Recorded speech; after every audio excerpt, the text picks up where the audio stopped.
Seni seviyorum biliyor musun? Seni seviyorum görüyor musun? Gönlümün umudusun, umudumun onurusun. Günler boyu, geceler boyu, senle olsam bir ömür boyu. Seni istiyorum, diliyorum, ben seni seviyorum. Seni seviyorum biliyor musun? Seni seviyorum görüyor musun? Gönlümün umudusun, umudumun onurusun. Günler boyu, geceler boyu, senle olsam bir ömür boyu. Seni istiyorum, diliyorum, ben seni seviyorum.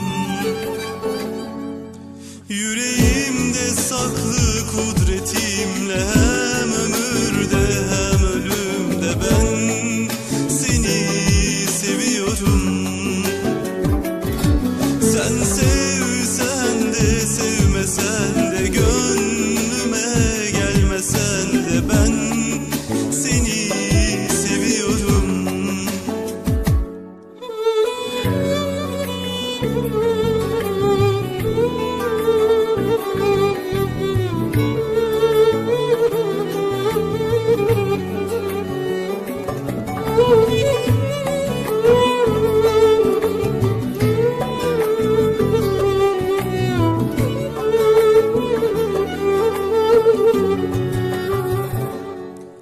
Seni seviyorum biliyor musun?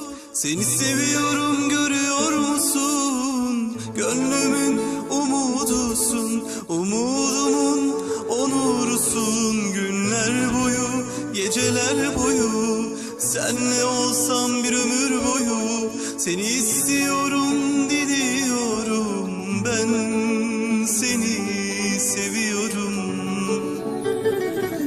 Seni seviyorum biliyor musun? Seni seviyorum görüyor musun? Gönlümün umudusun, umudumun onurusun. Günler boyu, geceler boyu, senle olsam bir ömür boyu. Seni istiyorum, diliyorum, ben seni seviyorum. Yüreğimde saklı kudretimle, hem ömürde hem ölümde ben seni seviyorum.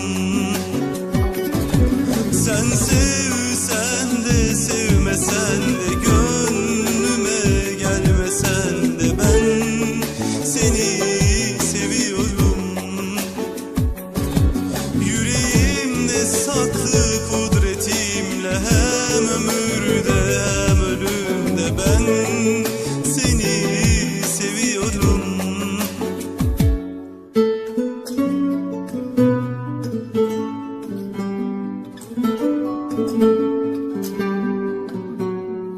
Ben seni seviyorum.